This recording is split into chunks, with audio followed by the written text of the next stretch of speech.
किलज खिळज बर बर बर जाऊ द्या जाताना जरी कळालं तरी बस झालं.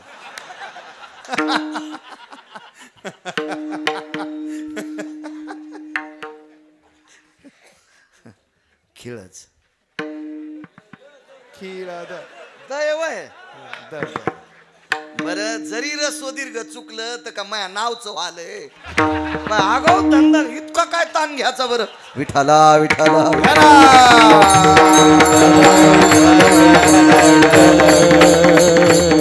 धामण गाऊन खेळतला आलं आलं बरोबर. खेळतला बैलगाडी आली आणि इथं आल्यावर ते माणूस म्हणला घरच्या गड्याला राम्या ए सागाव माणसो दुडके काय काय जी मालक पोतटात दुकानात ते म्हणलं मालक कटाचे नुसता खसखस तर नाही त्याच्यात. या किलो दोन धामणगाव पस्तोर बॅटऱ्या लावल्या रस्त्यानं एक खसखशीचा दाना दिसला नाही आणि पोतड्यात थांबली नाही. तिचंच तर नाव लक्ष्मी. चांगल्या चांगल्याला हसवायला लावती आणि रथी महारथीला बॉम्ब लावती. तिच्या विरोधात नाही जायचं. या गुटके खाणाऱ्याला सांगतोय भाऊ बाबांच्या पुण्यतिथीतल्या सप्तात 11 पोरायनं तंबाखू सोडा. 11 पोरायनं गुटके सोडा. 125 बायकांनी तंबाखू सोडा ना. हा कीर्तनात बसल्या बसल्या बी खातीन तिथंच सतरंजी हा चंद्रभागेत खड्डा करून जरी तुला पुरलं तरी मोक्ष होईन का. सतरंजा खराब डाग केले तिथं झाकीती बी झोपीत तू ह्या जिबीला इचुडसू. काय असली माणसं काय परमार्थात येऊन फायदा आहे का. कशाला उता आला नाही. तंबाखू सोडा. तुम्ही जर व्यसन सोडित नसताल तर कशाला सप्ते करता. महाराज श्रीमंत करायला आणला महाराज त्याला खपक्या पाकिट दिलं आणि आपण असेच उसातले डुकर कोणीकडं पळा. फायदा झाला पाहिजे ना. कष्टानं कमवलेली पैसे आहेत ना. काय घेता या सप्त्यातून. दरवर्षी सप्त्यात 5 नवीन माळकरी झाले पाहिजे महाराज. आपल्या सप्त्याला पीक आलं समजायचं. पीक कसं म्हणतात माहितीये का. एका पोरानं बापाच्या बिमारीला कोरोनामध्ये 45 लाख रुपये लावले. बाप गेला आणि एका पोरानं 79 लाख रुपये बापाला लावले. बाप वाचला. मी म्हणलं बाबा काय त्रास. म्हणला महाराज सगळी संपत्ती गेली तरी हरकत नाही पण बाप वाचला याच्यात जिंकले. एक म्हणला महाराज होतं तेवढं एकरभर रान निकलं हो जाऊ द्या संपत्ती पण बाप वाचला नाही यश नाही आलं हो. मग आपल्या सप्त्यात जर गुण नाही आला तर असं होतंय. असं समजायचं असं समजायचं. त्या पोराला कसं दुःख झालं पैसे जाऊन यश हातात नाही आलं. आपल्या सप्त्यामधून गुण यावा गुण यावा गुण यावा.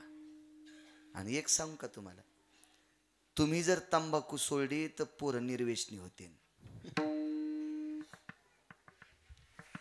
हो आमची 90,000ची मसड मेली हो तंबाखूमुळं. हो मी तुरी इकून मसड आणली पवार सर. चांगल्या डॉक्टरला विचारलं मसड कस काय. बाजारात दूध काढलं तर 14 लिटर दूध दिलं आणि घरी आला तर दूधच देईन. डॉक्टरनं मशीन लाव अमुक लाव कॉम्प्युटर लाव फलानं तपास बिस्तानं तपास. हां त्यांनी त्याच्या वरच्या डॉक्टरला विचारलं हिटरनला काय. म्हणले बाळू महाराजाला विचारा तुमची शेजारीन तंबाखू खाती का. तर आमची शेजारीन झोपताना तंबाखू खात होती उठल्यावर थुकत होती. म्हणजे रात्रभर इथं तंबाखू ठुलेली. आणि ती शेण आणायला म्हशीच्या गोठ्यात गेली. हिच्या तोंडाचा घमकारा म्हशीनं वास घेतल्याबरोबर मसड मेली. तर 2-2 वर्षाच्या लेकराचे नातवाचा मुका घेता ते लेकरू नाही हुरपाळून जायचं का. हा त्याची बुद्धी हुरपाळन ना ते फुटाने खाईन ना दुकाना पुढं. मग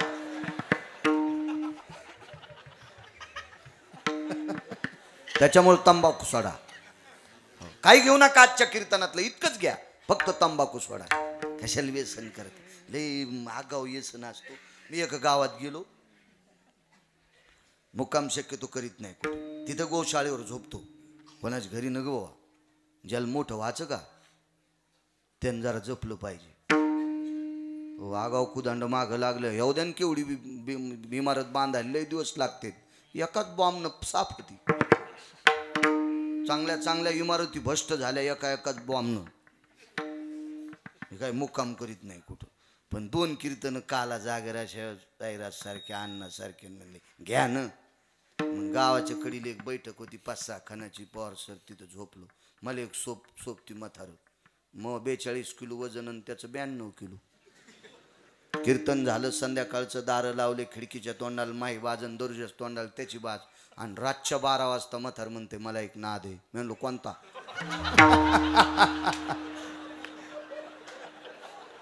बरं पळून जावा तर दरुजाच्या तोंडाला त्याची बाज आणि खिडकीला गज होते. हे अशी काठी होती त्याच्या बाजूला. म्हणलं याल का महाराज मारायचा नाद आहे काय बापा. लट लट लट कापू लागलो. बर फोन करा तर काय आता का उघडा आणि का लावा, ज्यानं तारीख घेतली त्याला. हे झोपलेली. मी म्हणलो बाबा नाही महाराज मला नाद आहे. म्हणलं कशाचा? बिड्या वाढायचा. पंढरीनाथा वडा. म्हणलं वडा. मी म्हणलं काऊन बिड्या वडीता? म्हणले त्याशिवाय छातीच मोकळी होत नाही. आगाऊच धंदा. त्या धुपनानं त्याची मोकळी झाली, महाराज मै गच झाली. आता कसं कीर्तन करावं सकाळचं, गच झाली मै छाती गच. त्यानं 12 बिड्या वाढल्या. धरबिडी लाव दोऱ्याला, धरबिडी लाव दोऱ्याला, 12 वाढल्या. आणि तितक्यात जिजी गेली. जिजी म्हणजे लाईन, ती गेली. मग दिवा लावला आणि टेबलवर ठेवला आणि खिडकी उघडी. गारं होतं असं, नेमकी दिवाळी झालेली होती. उपरण्यानं असं वारं घातलं आणि सारं धुपण काढून दिलं.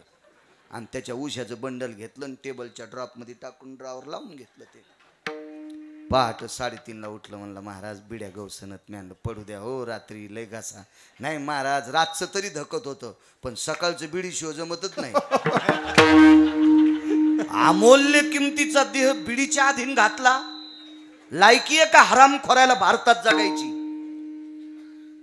किडनी भेटते डॉक्टर साहेब, आणि भेटली तरी होईल का सक्सेस? हा किती बंधन आहेत तिला, किती नियम आहेत. अमूल्य किमतीचं शरीर बिडीशिवाय जर चलत नसेल तर किती मूर्खपणा आहे. महाराज मी म्हणलो त्या टेबलच्या ड्रॉप मध्ये ठुले घ्या. नेमकीच दिवाळी झालेली होती. उरलेले फटाके त्याच्या नातवानं त्याच्यातच ठुलते. इतका बिडीचा नाद, इतका बिडीचा नाद, नादा नादात फटाकडीच तोंडात धरली.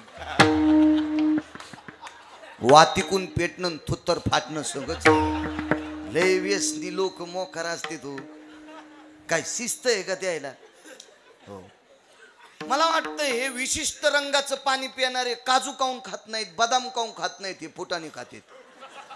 म्हणजे ब्रह्मगिरीला जे माकडं खातेत का ते हे खातेत.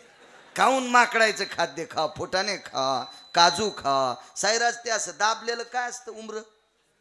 हा नाही असे ते उमर, त्याला अंजीर म्हणतात का?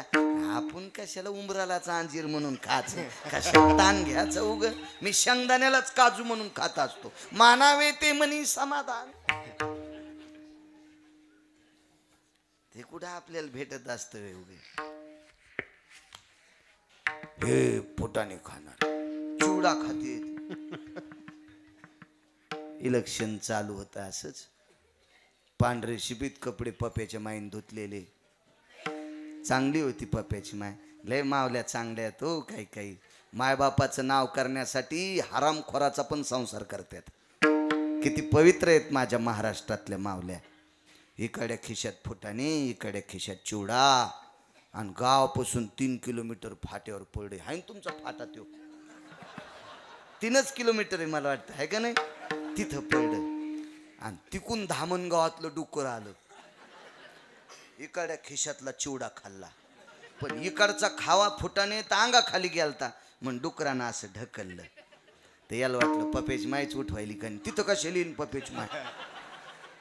पडू दे ना, काऊन ताण देती, पडू दे पडू दे पडू दे. ते डुक्कर पुन्हा मागं सरकलं आणि शांत पड. पुन्हा डुकरान काय ताण देती व येडपट हे काय, तू तू तू काम कर ना, पडू दे मला. डुक्कर पुन्हा माग गेलं. पण डुक्कर लय रगील होतं, त्याला इकडचे फुटाने खाचेच होते, ते डुक्करच होतं. त्यानं पुन्हा एकदा पाठील धक्का द्याला. काय ताण देते शहाणपणा करते, अर्ध झोपीत अर्ध जाग नशा. दाखवतोय मजा. असं हात फिरल्याबरोबर डुकराची शेपूट हातात आली. म्हणलं पपेज माय पहिल्यापासून बुचडा घालीत होती, येणी कापासून घालायली पाय. किती नालायक होय, किती नालायक. आणि तुम्ही याला बी हसायला लागले. विठाला विठाला विठाला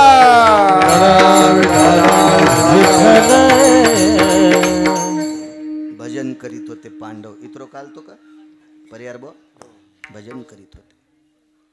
लहान वय आहे, परिस्थिती बदलली याच्यावर सांगत होतो.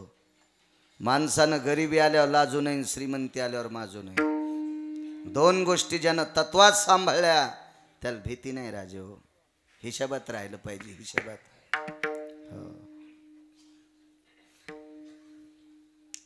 पांडवांचे दिवस कल्ले. धर्मराजाकडनं एक चूक घडली, त्या चुकीमुळे पांडवांना वनवास होणार आहे.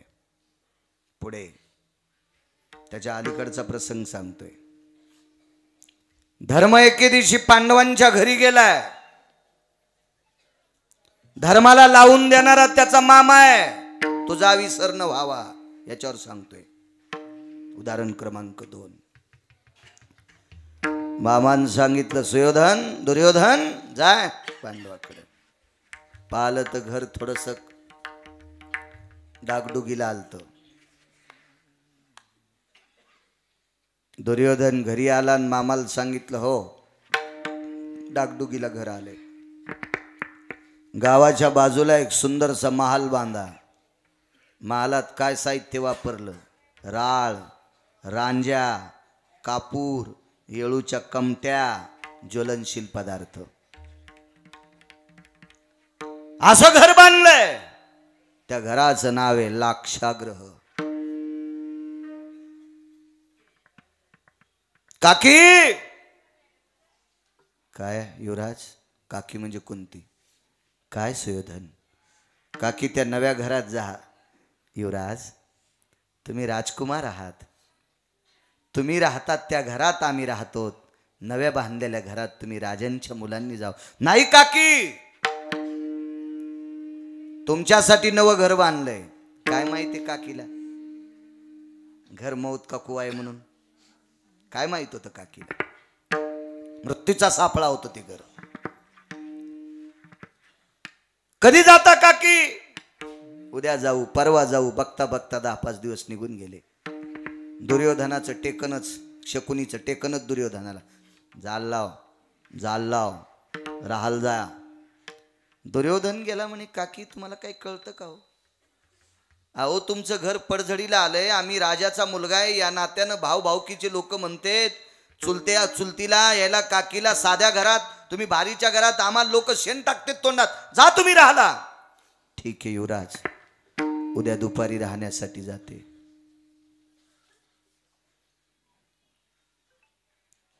आदल्या दिवशी संध्याकाळी काकी एका देवाच्या आवडीच्या माणसाकडे गेल्या. त्या आवडीच्या माणसाचं नाव होतं विदुर काका. राजकारणातला 2 नंबरचा डॉन.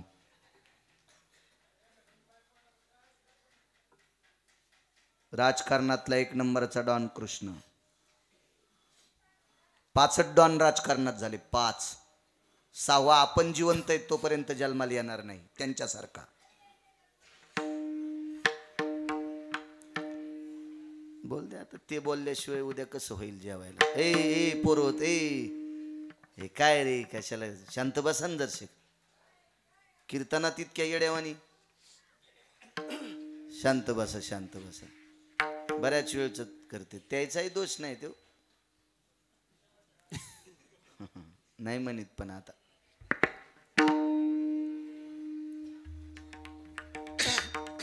रात्रीच्या समयाला काकांकडे गेले. काका विदुर काका होते. राजकारणातलं 2 नंबरचं रत्न, 3 नंबरचं रत्न कनक.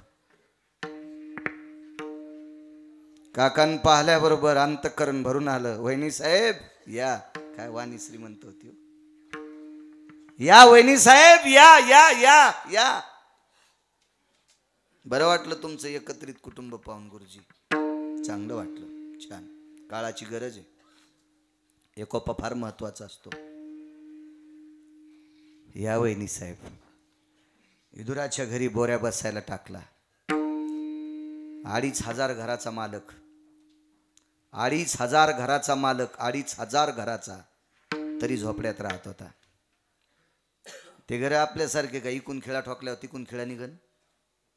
22 हत्तीची कळवण दरोज्यातून जावा असा एका एका घराचा दरोजा. असे 2,500 वाडे एकट्याच्या वाट्याला होते. तरी झोपड्यात राहिले. काकीला बसायला बोऱ्या टाकला. या वहिनी साहेब. मोठ्या भावाची पत्नी बसल्या. कुंती आई साहेब विदुर काकाला नमस्कार करीत होत्या. कुंती हुशार होती. कुंती ही पंढरपुरातल्या मालकाची आत्या होती. पंढरपुरातल्या मालकाची सख्खी आत्या.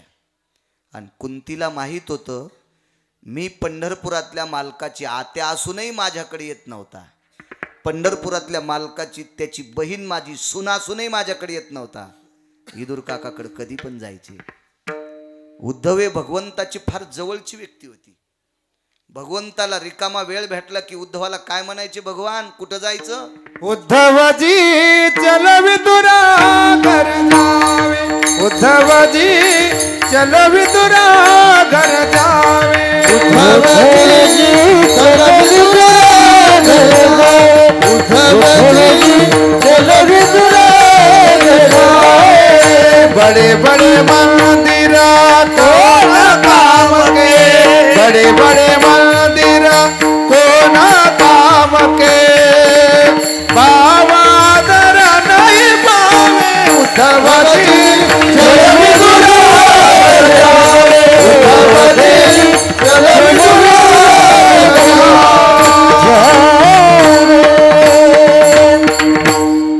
उद्धवजी चल विदुरा घर जावे. मालकांचा पुरावा. एक शपक पुरावा पाहिला होता मी. उद्धवा चला जाओ विदुरा घरी. नरम बिछाने पलंग गादी. गरीबाची घोंगडी बरी. उद्धवा चला जाओ विदुरा घरी. इकडं मालकाचा पुरावा. बडे बडे मंदिर कोण काम के. नहीं आवे. उद्धवजी चल विदुरा घर जावे. माहित होतं कुंतीला आपल्या दिराविषयी देवाच्या अंतःकरणात किती प्रेम आहे. आणि खरंच त्या माणसाकडे गेलं पाहिजे. कोणाही भंगिरेची तर नाही गेलं पाहिजे. आव नहीं आदर नहीं. नहीं नैनो में नैन. उस घर को कभी न जाए. कंचन बरसत में. तो कमने जाया संकोच दर्शाने. तया ठाया जाने अनुचित. तया ठाया जाने. काय म्हणले मालक देऊतले. तो कामने जाया संकोच दर्शने. तया ठाया जाणे अनुचित. ज्याच्या घरी गेल्याच्या नंतर कपाळावरच्या 3 रेषा पटपट करतात त्याला पत्रिका देवान म्हणा. एसटी चालली निघालो. थांबू नये. संकोच दर्शनी. त्याच्या घरी जाणं हे अनुचित आहे. जायचं नाही. आव नाही आदर नाही. असू द्या पाहुणा किती बी श्रीमंत. तो जर आदरानं आपल्याकडे पाहत नसेल तर त्याच्या इथं सोन्याचा पाऊस असला. कंचन बरसत में. उस घर को कभी न जाए. कंचन बरसत में. कबीरजी सांगतात सोन्याचा जरी पाऊस असला तरी त्याच्या घरी जाऊ नका. काय करायचं. सोन्याच्या इटा आहेत त्याच्या पलंगाला. त्याच्या माय बापाला नीट बोलत नाही ते तुला काय देणार आहे? कशाला जायचं ते भंगिऱ्याकडे? काकीला माहित होतं कुंती आई साहेबाला आपल्या धीराचं किती मोठं स्थान आहे, म्हणून काकी पायावर जरी विदुराच्या डोकं टेकीत नसल्या तरी हात जोडून मान वाकवत होत्या. विदुराचे डोळे भरून यायचे. वहिनी साहेब मोठ्या आहात तुम्ही, मोठ्या आहात. प्रणाम केला. लक्ष्मी विदुराच्या पत्नीचं नाव सांगता येईल? किती भागवत ऐकल्या सुधारताना. क्या बात आहे. सुलभा यायनं उत्तर द्यायला पाहिजे होतं गुरुजी. काही नाही, यायचं काम कसं झालं माहितीये का? चोर पंक्चर माहितीये का तुम्हाला? घरापुढं गाडी लावल्यावर हवा राहीनं आणि पंक्चरच्या दुकानावर गाडी नेल्यावर पंक्चर गवसन. चोर पंक्चर यायचं काम असं. किती भागवत आहे का? काहीच नाही. असं असतं कुठे? नाव होतं सुलभा. ज्याला गाव बिन मसन वाटावी सोन्याचा द्याला, त्यांच्या पत्नीचं नाव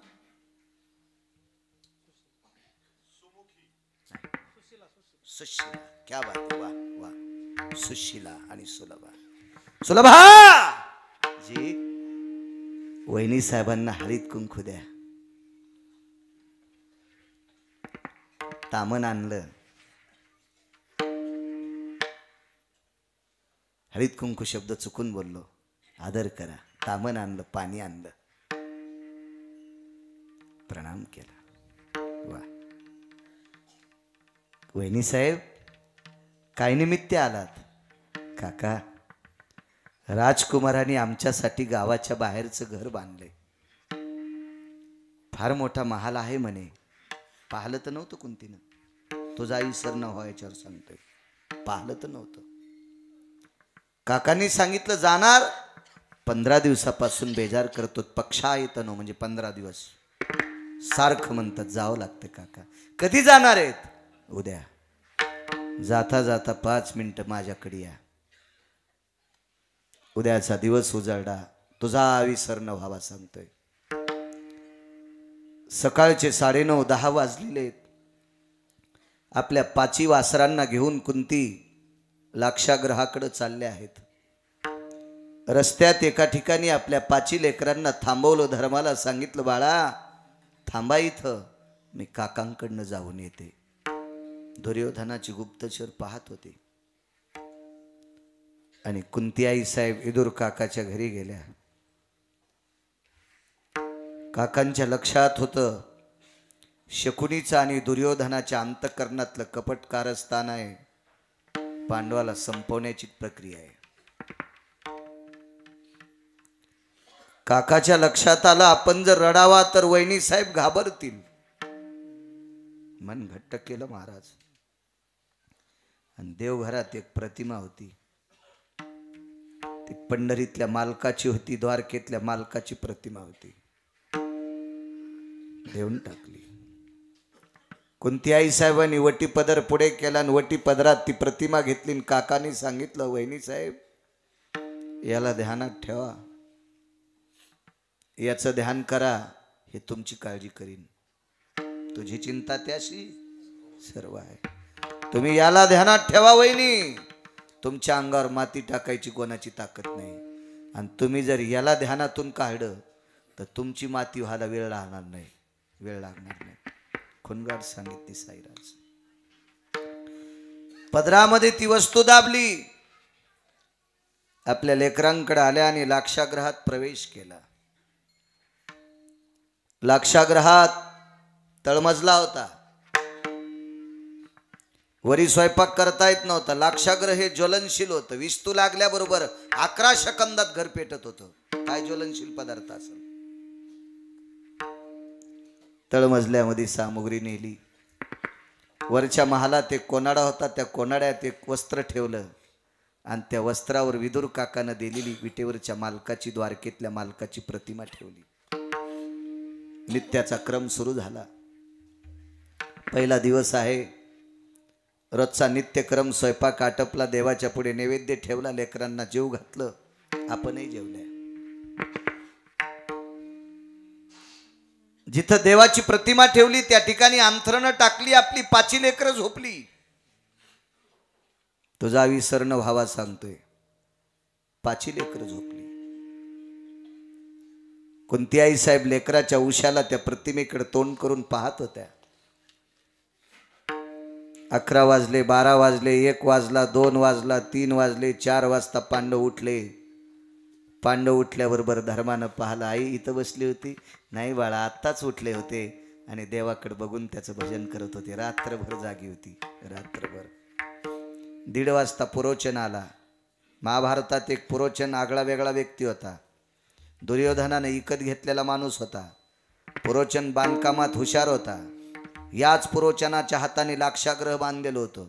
त्याला पक्क माहीत होतं कुठं अग्नी लागल्यावर घर पेटते गुलेगोवा, माहीत होतं त्याला. आणि मशाल घेऊन पुरोचन यायचा. पण कुंती प्रतिमेकडे पाहत असताना खिडकी तिथेच होती. कुंतीकडे पाहिल्याच्या नंतर पुरोचनाने घरी जायचं. ती रात्र टळली, ती रात्र टळली. कुंतीच्या पक्क लक्षात आलं. विदुर काकानं सांगितलं होतं याचं ध्यान ठेवा, याचा विसर पडू देऊ नका, याला अंतकरणात ठेवा. दुसऱ्याही दिवशी स्वयंपाक केला. पांडव जेवले. कुंतीच्या लक्षात आलं आपल्याला जागायचंय, याला अंतकरणात ठेवायचंय. जेवल्याच्या नंतर झोप लागेल. त्या दिवशी सर्व आपल्या 5 पुत्रांना आई सांगते, मी जेवले रे बाळा. जेवली नव्हती. जशाला तशी भिंतीला टेकन देऊन कुंती बसलेली. ती रात्र गेली. पुरोचनानं पाहिलं कुंती आई साहेब जाग्यात. 3री रात्र गेली. दुर्योधनानं सांगितलं, पुरोचन गेली 3 रात्र झाली. पांडव आणि कुंती लाक्षाग्रहात आहे, का नाही पेटवलं? पुरोचनानं सांगितलं, सरकार, मालक, राजकुमार, राजे, गेल्या 3 रात्रा झालं मशाल घेऊन जातो पण बाई जागीचे. दुर्योधन म्हणला, जागन तरी किती दिवस?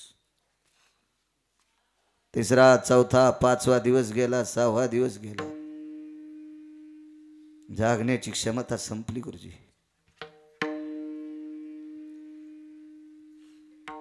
धर्माने विचारलं, माय डोळे लाल झालेत, डोळ्याच्या कडा लाल झाल्या, तुझे डोळे सुजलेत ग माय, काय कारण आहे? काही नाही बाळा. काहीतरी उलट सुलट उत्तर दिलं. धर्माच्या शब्दाला तडा देऊन टाकला. त्या दिवशी कुंतीने पुरणपोळीचा स्वयंपाक केला. 5 पात्र लावली. 3 वाट्यामध्ये तूप टाकलं आणि 3ही ताटात पुरणपोळ्या वाढल्या. हात काय केलं माहितीये? पुरणपोळ्या वाढल्या नाही, पात्रात पुरणपोळ्या तुपात चुरून वाढल्या. त्या 2 लोकांना वाढल्या, नकुल आणि सहदेव. कारण 3 एकीचे 2 एकीचे, कुंती आणि माद्री पंडूच्या पत्न्या. 5 लोकांना पुरणपोळीचं जेवण केलं. देवाला नैवेद्य ठेवला. अर्जुनाने विचारला, आई एक विचारू? काय रे? सण नाही, वार नाही, साधूची पुण्यतिथी नाही, घरात काही पक्ष नाही, कशा करता पुरणपोळीचा स्वयंपाक? हाई साहेब चुकीचं बोलल्या. काकाने दिलेल्या देवाला पुरणपोळीचा नैवेद्य केलाय. लेकरांचा शब्द दाबण्यासाठी तोंडातून शब्द तो पडला महाराज. दिवस 7वा आहे. लेकरं झोपी गेली. भिंतीला टेकन देऊन कोनाड्यातल्या देवाकडे कुंती आई साहेब पाहत होत्या.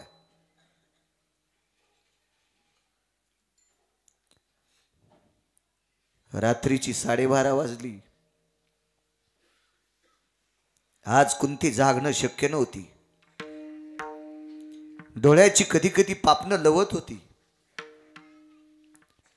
कधी कधी भिंतीला टेकन दिलेलं शरीर असं कोलमडत होतं.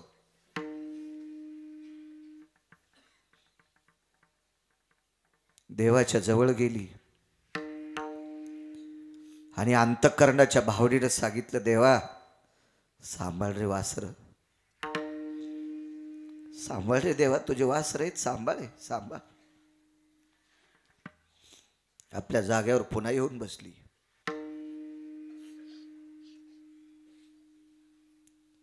कुंतीनं दोघांच्या तोंडावरचं पांघरण बाजूला केलं. देवाला सांगितलं, देवा 5 वाचवायला तुला जड जातेत का रे? 5 वासरायला सांभाळलं तुला जड जाते का रे? मला आली या तिघायला मारलंच तरी हरकत नाही. 2 वाचव रे देवा, वाचवलं 2, वाचव 2.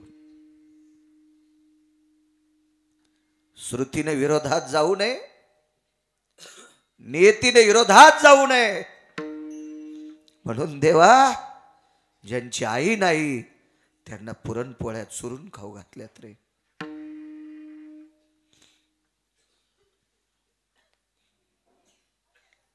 संवेदना अंतकरणाला झाली, पुरणपोळ्या का केल्या? काय जाणो भगवंताच्या कृपेने काय होईल. जाता जाता लेकराला गोड धड खाऊन मरावं.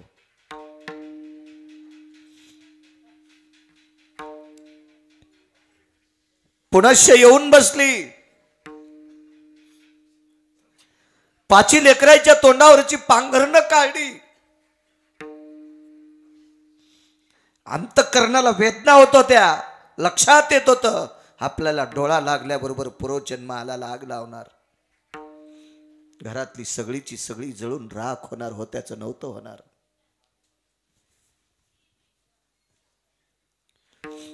प्रसन्नपणाने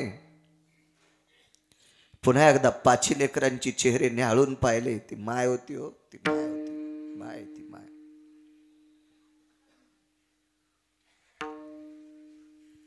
टपा टपा डोळ्यातलं पाणी पडत होतं. नकुलाकडे पाहिलं, सहदेवाकडे पाहिलं, धर्माकडे पाहिलं, अर्जुनाकडे पाहिलं, भीमाकडे पाहिलं. वासरांनो, पक्षीने आपल्या पिलांना जशी पंखाखाली सांभाळते, तद्वज्ञायानं मी आतापर्यंत तुम्हाला सांभाळलं रे बाळांनो. आज माझी ताकद संपली रे बाळांनो. काय नीती करील ते परमेश्वर जाणे. 5 लेकरांची चेहरे पाहिली आणि अंथरुणानं 5 लेकरांची तोंड झाकून टाकली. जिथे भगवंताची प्रतिमा ठेवली तिथे आली आणि डोकं ठेवलं. बघ तुला कसे सांभाळायचे ते. कायमचे डोळे लावले. खिडकीतनं डोकावून पुरोचनानं पाहिलं. 6वा 7वा दिवस होता. कुंतीला झोप लागलेली, पांडवांना झोप लागलेली. 2 गोष्टीचा मुद्दा सांगतो, एक पुढे सांगतो. रात्रीचा 1:30 वाजलेला आहे. विटेवरचा मालक हा द्वारकेत अंथरुणावर आहे. धाड दिशी जागा झाला. आईसाहेबांनी विचारलं, प्रभू एवढ्या रात्री अंगाला घाम? लक्ष्मी, गरुडाला आमंत्रित कर. गरुडाला बोलून घेतलं. जी मालक. गरुडा, सुदर्शन आण रे देवघरातलं. गरुडानं रात्री 1:30 पावणे 2 वाजता सुदर्शन विटेवरच्या मालकाच्या हातात दिलं. दरदर दरदर शरीराला घाम आलेला होता. अख्खं जीवन देवासाठी खर्च करणारी पांडव होती. सुदर्शन सोडलं. चक्रा मार के धरणी पोडी. लाखा जोहर में पांडव बैठे, गुप्ताग लगाई, बिगरी किने बनाई. सुदर्शन कसं मारलं माहितीये? वरून खाली नाही, खालून वरे, खालून वरे. नर्मदेच्या तीरावर सुदर्शन टाकलं. नर्मदेच्या तीरावरून सुदर्शन धरणीच्या गर्भात घुसते आणि जिथे कुंती आणि पांडव आहेत त्याच ठिकाणी सुदर्शन झुराक करते आणि पांडवाला आणि कुंतीला घेऊन जाते. पुरोचनानं आग लावली. त्या दिवशी एक भिल्ल स्त्री आपल्या 5 लेकराला घेऊन कुंतीला सांगितलं होतं, माय आसरा मिळेल का? कुंतीनं सांगितलं, भाई तुला जसे 5 लेकर आहेत तसे मला सुद्धा आहेत ग. तुला राहण्यासाठी मी नकार देत नाही, पण मी तुला राहा म्हटल्याच्या नंतर जर कमी अधिक झाले तर हे पाप मला नसावं. अनभिज्ञ बाई होती. तिनं सांगितलं एवढ्या महालात काय त्रास होईल, करू का आराम, झोप वसरीत. परोचनानं आग लावली. सकाळी लाक्षाग्रहाची राग झाली.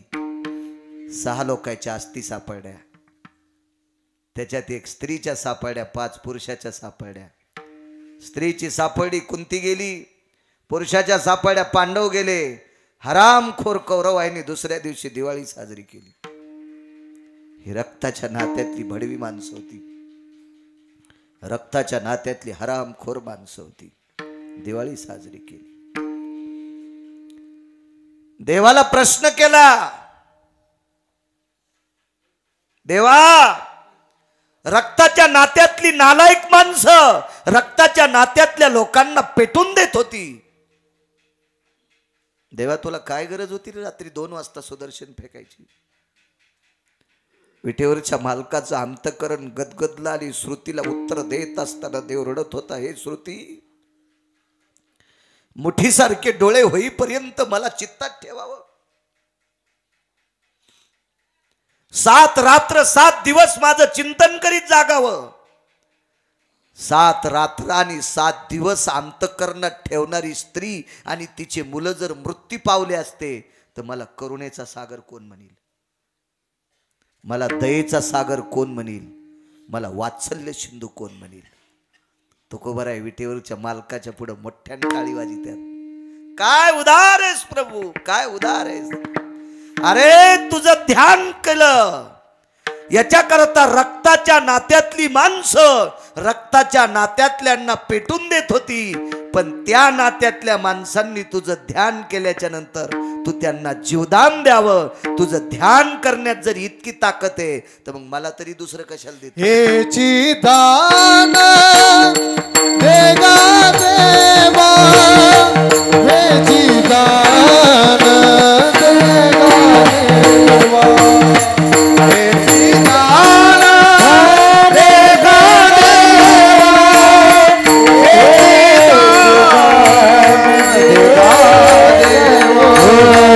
हेची दान देगा देवा, हेची दान देगा देवा, हेची दान देगा देवा, हेची दान देगा देवा. हो तुझा विसरण भावा, तुझा विसरण भावा, तुझा विसरण भावा, तुझा विसरण भावा. हो ह्याची दान देगा देवा, तुझा विसरण भावा. गुण गाई नावडी, गुण गाई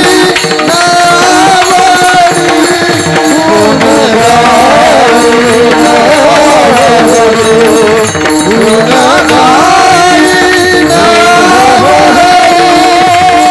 गाई नावडी,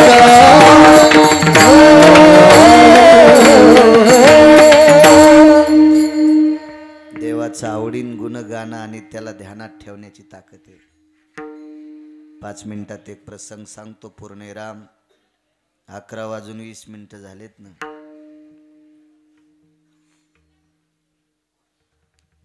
मोरेगाव सप्ताह झाला. उत्तरेश्वर बापू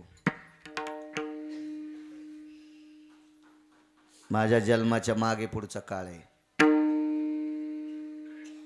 वैकुंठवासी भगवान बाबा शिव झालते त्यावेळेला, नंतरचा सप्ताह. तो सप्ताह महंत भीमशिम बाबांनी केला. दुधना नावाच्या एका सरितेचं नदीचं पात्र आहे, त्या नदीच्या पात्रात वाळवंटात सप्ताह झाला. सांगणारी माणसं पाहणारी माणसं अजून जिवंत आहेत. पालकर म्हणून सरपंच होते. 18चा पाठा असणाऱ्या गिरण्या 4 चालत होत्या. दिवसाकाठी 50 ते 55 पोते ज्वारी दळायची रात्रभर. सकाळी ते पीठ भाकरीला पाठवायचं. दोनच वस्तू खाला. एका माणसाला एक भाकरी आणि 2 वगराळे आमटी, याच्या व्यतिरिक्त काय भेटतच नव्हतं. आता जो अन्नाचा सुकाळे गुणगायी नावडी एवढ्यावर सांगतोय, किंवा तुझा विसर न व्हावा याच्यावर, दोन्हीचा संलग्न काय अर्थ एकच आहे का? असं वेगळं वेगळं काही ताणाय तुणायची गरज नाही. फार मोठा सप्ताह. दिवस शनिवारचा आहे. सेलूचा बाजार आहे. 8-9 किलोमीटर बाजाराचं ठिकाण आहे मार्केटचं. त्या दिवशी मार्केटची बिटं आटपली, आडत्यांची बिटं लवकर झाली आणि गोर गरीब सर्वसामान्य लोकाच्या दुकानात हमाली करणारी माणसं त्या सप्ताहाकरता प्रसादाकरता निघाली. तोपर्यंत सप्ताहातल्या सर्व पंक्ती आटपलेल्या होत्या. पंक्तीला फक्त कार्यकर्ते तेवढे जेवायचे राहिले होते, 100-200 लोक. स्वयंपाकघरात एक सुद्धा बंदी भाकर नव्हती. चुली 200 होत्या. इकडं तोंड करून 100 आणि इकडं तोंड करून 100. सकाळी 4 वाजता चुली पेटायच्या, 12ला चुली बंद व्हायच्या. एक एक बाई किती भाकरी टाकीत असेल? 4 ते 12. एकीनं भाजायची पुढून, एकीनं वरची खालीवरी करायची आणि एकीनं भाकर घडायची. एका चुलीवर 3 बाई, 3 बायका.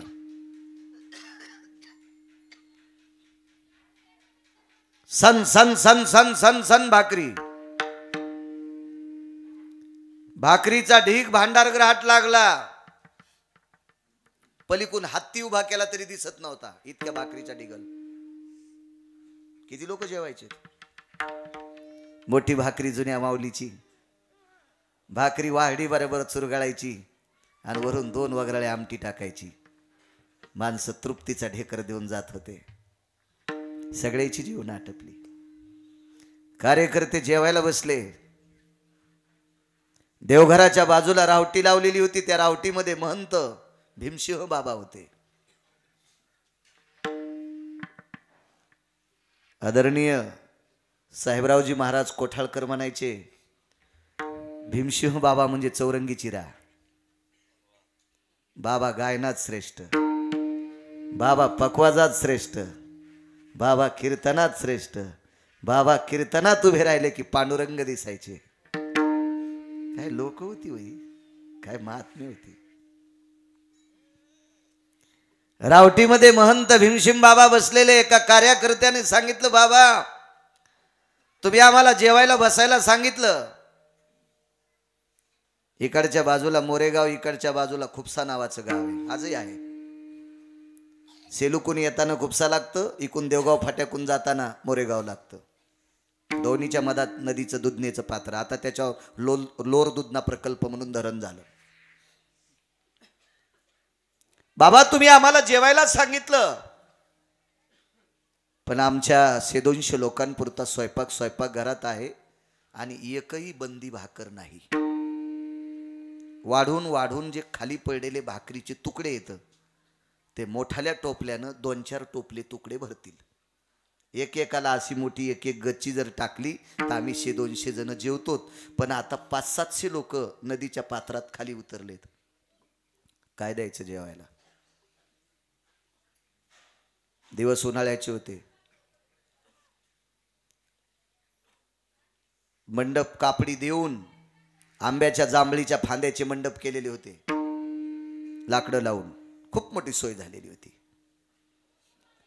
पण आता चुलीवाल्या बंद पडल्या होत्या. आपोआपल्या ठिकाणी म्हाताऱ्या झाडाकडे रावट्यात बसलेल्या होत्या. जरी असेल तर ज्वारी दळायची राहिलेली होती. कोण करायचे एवढ्या लोकांना स्वयंपाक? त्या काळात तेजोमय रत्न, विटेरच्या मालकावर निष्ठा असलेलं रत्न. आवाज सांगू बाबांचा? वैकुंठवासी स्वर्गीय महंत भीमसिंह बाबांकडं भारत रत्न गान कोकिळा लताबाई आल्या.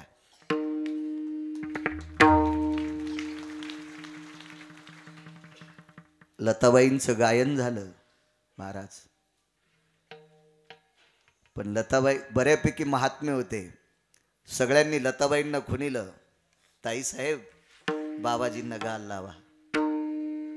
तर बापू वैकुंठवासी महंत भीमशिम बाबांनी एक अभंग गायला, तुळशीच्या वनी जनी उकलती वेणी, एक अभंग 13 रागात. लगेच राग बदलायचा, लगेच.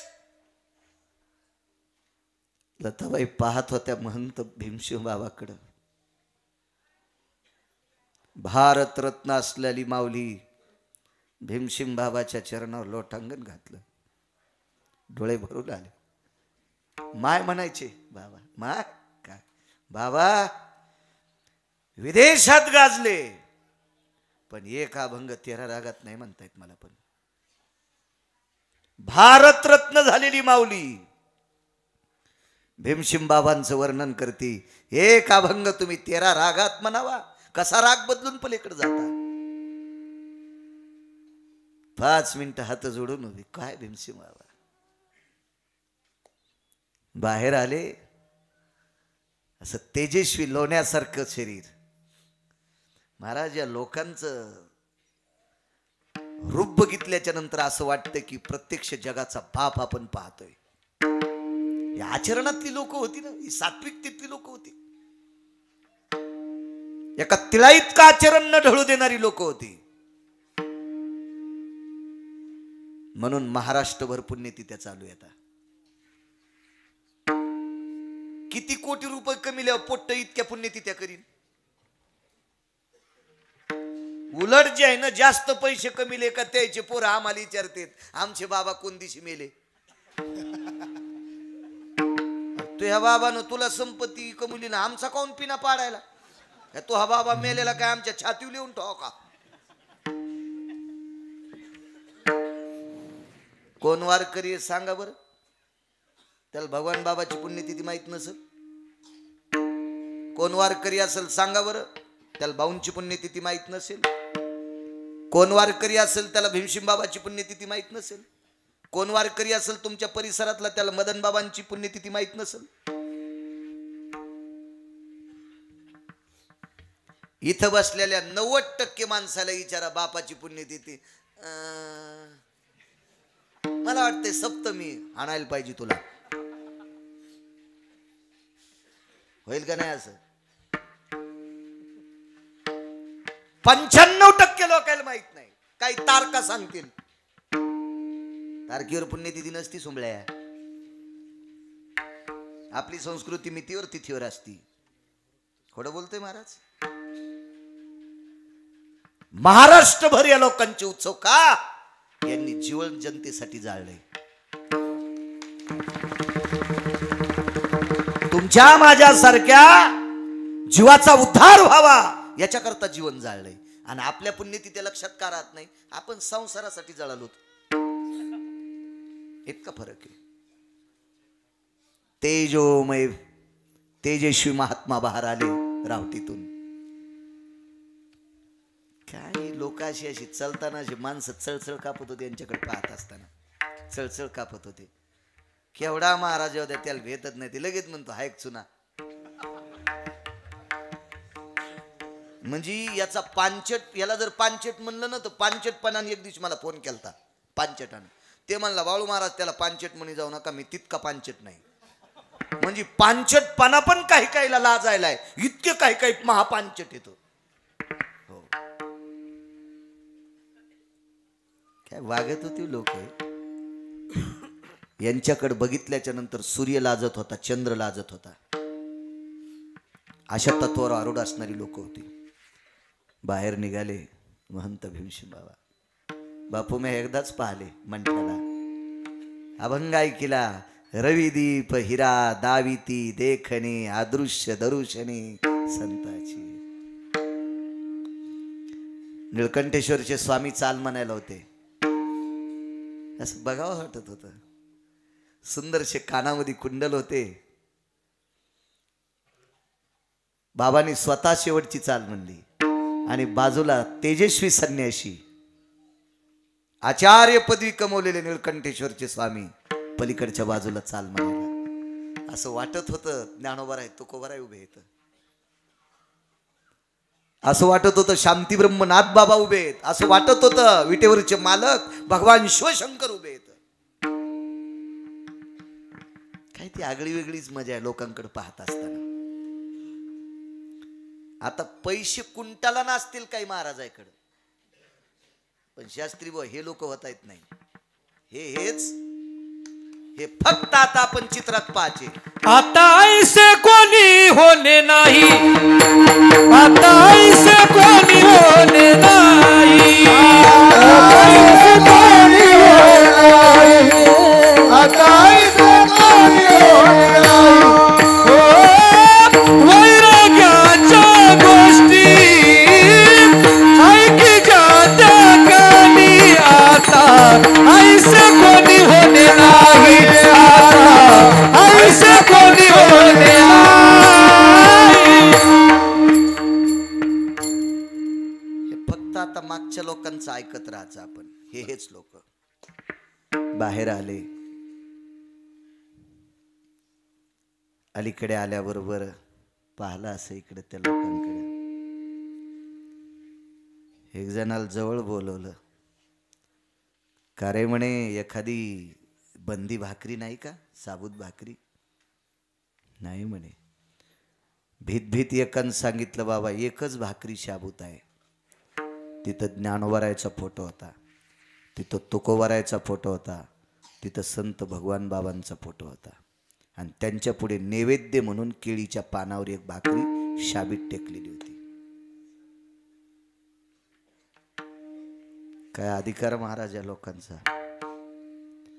महंत भीमसिंह बाबांनी दोन्ही गुडघे खाली टेकले आणि त्या नैवेद्यापाशी ज्ञानोबाराय तुकोबारायला भगवान बाबाला हात जोडले. विटेवरच्या मालकाचं स्तवन केलं. प्रभू अविरत ज्या महात्म्यांनी रात्रंदिवस तुमची सेवा करावी, भजन करावे, आणि त्या सप्त्यात आलेली गोरगरीब माणसं उपाशी जावा, याची लाज कोणाला आहे. काय म्हणले असतील देव जाणे. टेकलेले गुडघे उचलले, बाजूला सरकले, आणि एकाला सांगितलं हा नैवेद्य उचला आणि स्वयंपाकघरात जिथं भाकरीचा चुरा आहे त्याच्यावर चुरगळा करून टाकून द्या.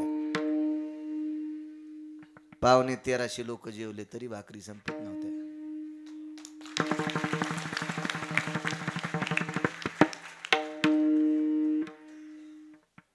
महाराज रात्रंदिवस आवडीनं त्याचं भजन गाण्याची ताकद आहे. गुणगाईनं विढोबार कुमाई, ओबार कुमाई, ओबार कुमाई, ओबार कुमाई, ओबार कुमाई, ओबार कुमाई. 5 मिनिटं कोणी उठायचं नाही. ओबार कुमाई, ओबार कुमाई, ओबार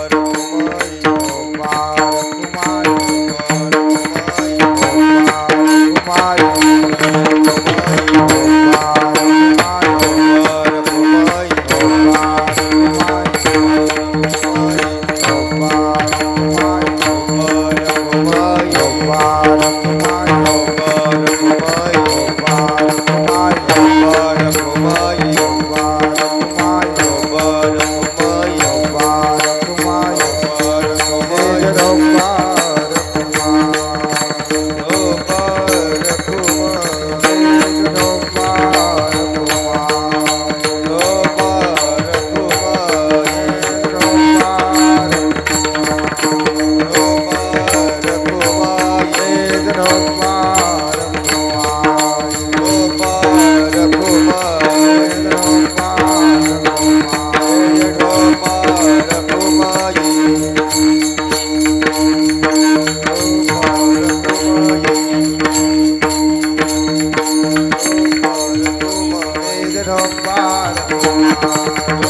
झालेली सेवा.